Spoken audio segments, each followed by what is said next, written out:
What's going on, guys? It's been a while since I've done a video, but right now I'm working on my CRX. I'm getting ready to install the Progress 22mm rear sway bar, and I have some hard race upper camber arm kits for the rear. So far I've taken off the factory bar that I put on here last year, so that's where I'm at right now. Alright, just unboxed the Progress rear sway bar. Very nice quality kit. Alright, let me get this thing installed.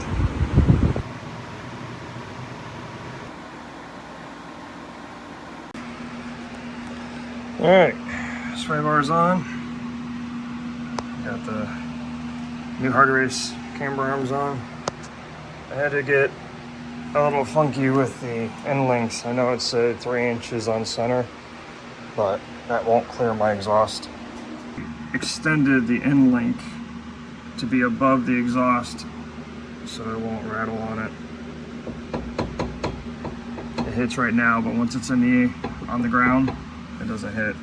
So, but I just took a quick glance at my muffler and it's trashed. It's broken all the way around, all the way through. I'm gonna hit up somebody, see if they can't fix that, but otherwise I'm gonna have to figure out something for a muffler. In which case, if that's the case, I'll probably have this pipe modified, since it unbolts right here, to just clear the sway bar, and then maybe I can put it back to where it's supposed to be. But camber arm's on, sway bar's on. Alright, I've been working on the CRX here. I just installed a Skunk 2 dual bend shifter. There she is right there. I already had this hybrid racing for the shift boot, but I installed this shift boot to match my seats. I bought this like last year from somebody who custom makes them. It's a little tight on the fit, not perfect, but you know, it'll do for what it is. I got it wrapped around the front here and the back here, and it just kind of lays on the sides of the plate. But the shifter feels great, much better than that stock GSR shifter. It's a little longer throw because I have the extension on it. I might end up taking this off. We'll see how it feels with the armrest. New radio. This is the Power Acoustic. I guess the Me Too radio is what people keep calling them. CarPlay, wireless CarPlay. Remove the gauges and put the radio. The gauges are going to go here. Here you can see here's my wideband wiring. Here's my oil pressure wiring right there. So I bought a pod mount that's going to go here, and the gauges are going to sit offset here and here, so my view driving and everything, it'll be okay. I figured out that the cluster actually works, the temp gauge works, so I just need to get an OEM sensor to put back on the head, and that it just eliminated that gauge altogether. So I just have the wideband and the oil pressure now. Trying to simplify things a little more. Next, I'm having an issue with the ECU, so this Saturday I'm going to swap the computer between my EK and this one and see if it's a computer problem. Otherwise I'm going to have to decide what to do on that, if it is, because that is a Burton Racing ECU that I got from them 2 times now. So we'll see. It's not holding the tune, basically. So what's happening, the car's running real lean after the second start for some reason, and I had to re-upload the map. So I'm going to visit that when I get to it. I took the boot that used to match the shift boot off the e-brake, so now it's just a stock e-brake with the EG armrest. I cleaned up all the wiring for the gauges themselves. It was a mess the way I had it routed before. The wires ran here and ran underneath the prop valve, and then underneath. So now I've got it ran up and tied up, so you can't even really see it. It'll be one less headache to deal with whenever I need to move wires around. It's all zip tied just behind here. So, yeah. Really, the last thing I really need to do in here, other than the ECU inside, are these brake lines. I kind of did this like last minute, and I cut them too short. So what I need to do is take these, move them up a little bit, so it's going to kind of like bend up and then come out, because what's happening is when I hit my gas pedal full throttle, my foot is getting stuck under that brake line, and I can't be having that. Ever since I put these pedal covers on, it's been happening, and actually because I put the pedal covers on and I put the floor plate on at the same time, so that kind of created that issue. So once I fix those brake lines, I won't have any more problems. The rest of the Dragon prep is going to be pretty much outside the car other than those 2 brake lines. I'm going to be draining the brake fluid out all the way. I'm going to put a fresh new Motul 600 in it just because it's old, tracked on it a couple times, did the Dragon on it a couple times, so it's easier just to drain it all out because it's all stainless lines anyway. I can't lock a line anywhere. I'm going to install my spoon calipers on the front, which means I need to have the rotors cut because I worked the crap out of those on the last time I tracked it, which I drove them, worked the entire time on the Dragon. It was a nightmare. So I'm going to cut those, new spoons, new brake pads because I have a set. The rear I was going to cut. I think I'm just going to leave them alone, or I'm going to test drive the car and make sure everything's fine. I got the new sway bar installed, so I need to really kind of move the car around, drive it.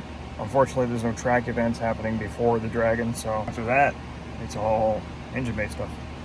I'm going to be doing a whole cooling system update, removing the Scope 2 radiator. I'm putting a full-size Koyo back in it.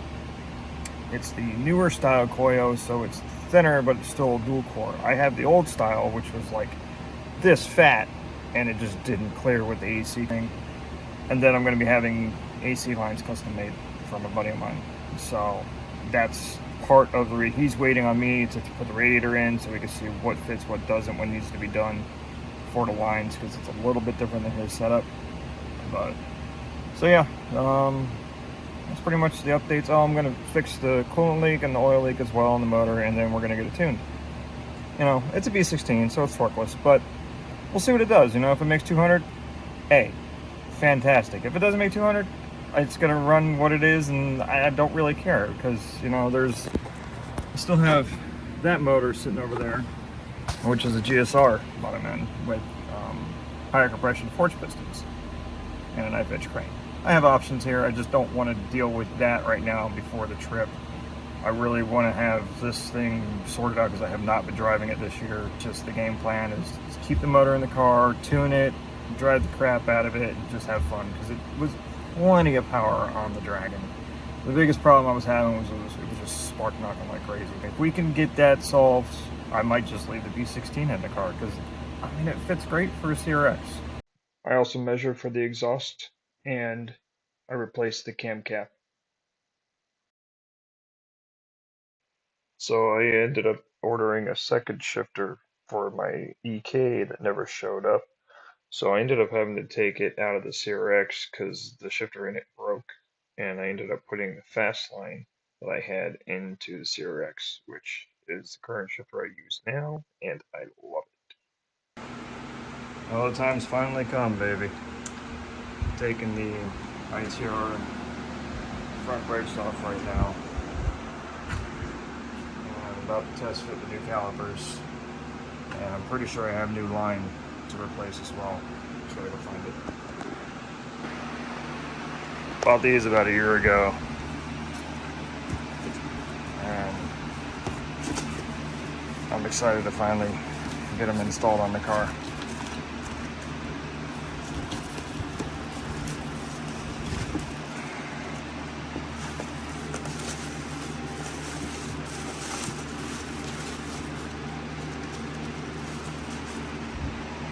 Oof.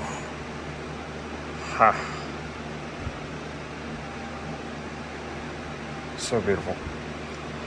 Let's get these things mocked up and see, because I'm gonna have to go get these rotors cut, so I just want to do a mock up real quick and then we go get them cut. Okay, test fit. Spacing looks good on both sides. The way that these bolts are designed, the collar is pretty deep, so I ended up using the crush washer and the supplied washer, and that got her nice and tight. So let's see what these things look like. I haven't even looked at them yet.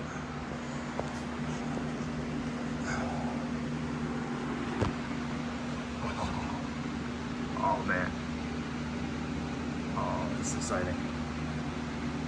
I gotta test for the wheel. Let's see if it clears. Alright, just test fit the wheel. She clears. 15 by 7 plus 35. I mean, she barely clears, but she clears.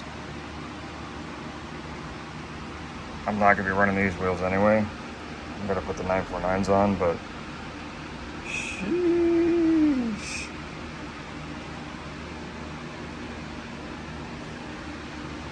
That looks so good. That looks so good. Well, the new lines I got from Stop Tech are definitely longer, but I think I can still make them work. We'll see. As long as they don't rub on the wheels when I turn. I got the new one set up in there. It's a little loose so I can move it around. I need a caliper back, obviously, to see exactly how it's going to sit and put the wheel on. I got the catch can hooked up and installed. Drilled a hole, put the hose in the pipe. I got the IAT sensor installed. You can't even see it back here.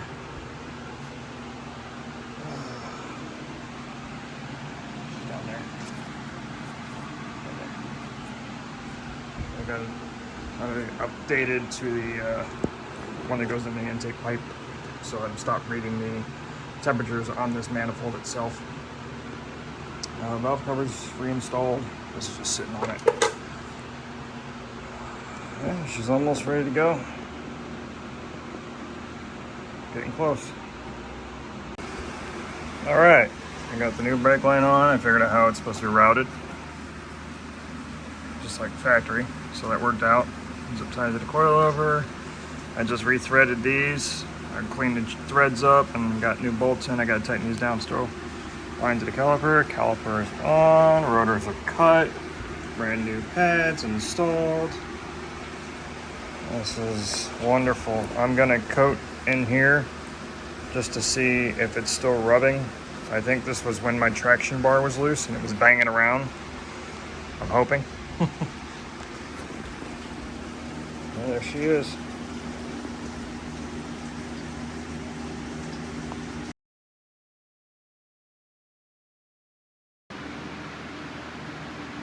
So I found a guy who 3D prints these speaker pods. They're 6x9 adapters. They go in the back. So what I ended up having to do was modify them, as you can see here, because I didn't take out the buckets that the speakers factory mount to, because I didn't want to take the rear panels out. But as you can see, I got some Pioneer 6x9s mounted in there and trimmed them all up and got them to fit real nice. Later on, I actually took the fabric off both of these covers, and instead of recovering them in a fabric, I actually decided to go ahead and spray paint them. I sanded them down smooth and then used the SEM black trim paint, and I'm actually really happy with how it came out. You can actually see the speakers turn too, which is pretty cool. After I got all the suspension changes done, I went and got it aligned. Also, I got the AC filled up while I was at the shop. I'll have more video on the actual AC line install. I really liked how the CRX looked with the clear bumper lights on the JDM bumper, so I decided to order two different sets for the USDM bumper, so I decided which one I like. I ended up using a mixture, actually. These clear ones, but I used the OEM housings because they weren't as, I don't know, there was something different with them. So it looked a lot better once everything was said and done. I had an issue with the EK's fuel pump with running E85. It died on me. So instead of having the same issue, I decided to replace the fuel pump on the CRX with a Roll 255 again that is capable of E85. It's also a good thing I did this because when I pulled it apart, I found that the pump had fallen apart. So it all worked out. I had the opportunity to get the car street tuned before the dyno, and we were able to get the E85 working. I ended up replacing the entire system with an HA Motorsports kit, and that seemed to fix it. It didn't work last year, even after we tried. Had to have been a bad sensor or something. My buddy Patrick had called on me to come work on his car. He was having an issue with his cams and he wanted to swap them out. So it gave me an opportunity to drive down to Miami and actually put some miles on the new tune with the car. As you can see here, this was me messing with the setup, and then once we got it going, Do it again. we took it for a test drive.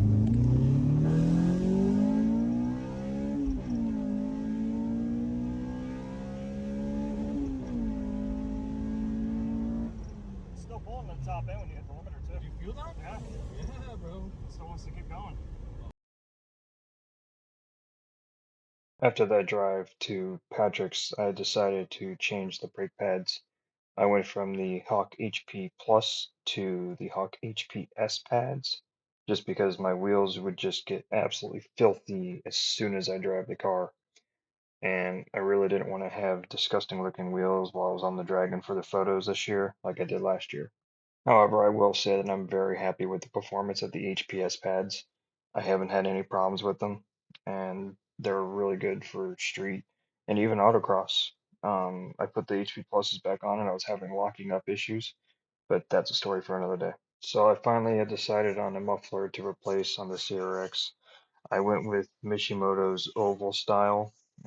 It's shorter than the Apex WS2, but it works for the time being. I cut the WS2 tip off and had it added on as well.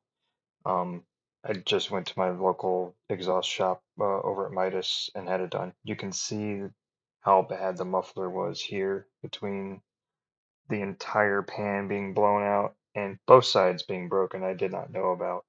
So I am glad I had it replaced, and it actually doesn't sound that bad. I'm pretty happy with how it came out.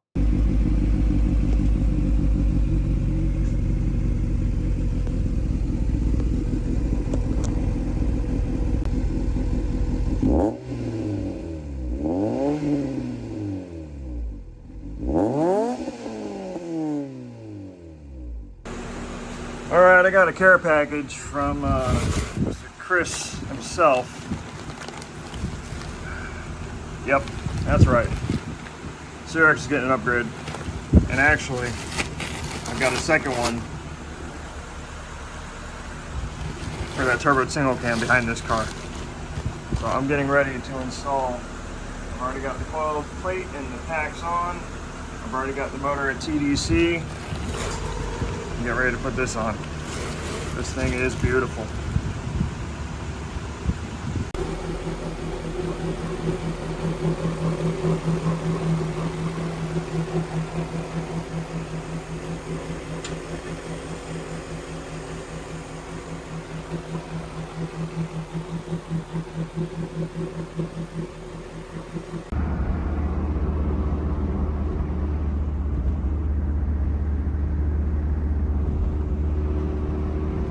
Chico's driving in the rebuilt transmission right now. I just put the Digi-Dizzy in this car. First test drives for both modifications.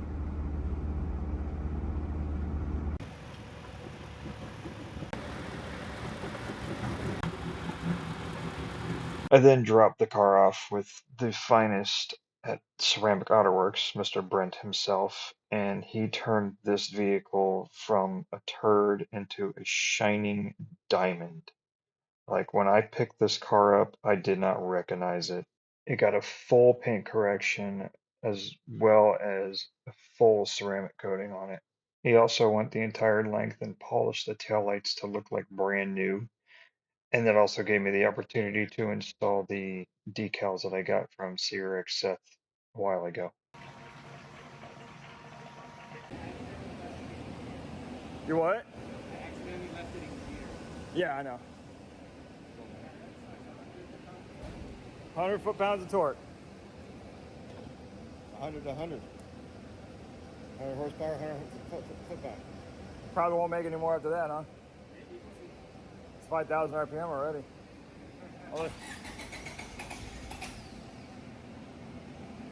Anyway, I'm over here at Billet Design Motorsports, and we're dyno tuning the CRX right now. Maybe. If it starts. Okay.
Baseline pull. 150, 105.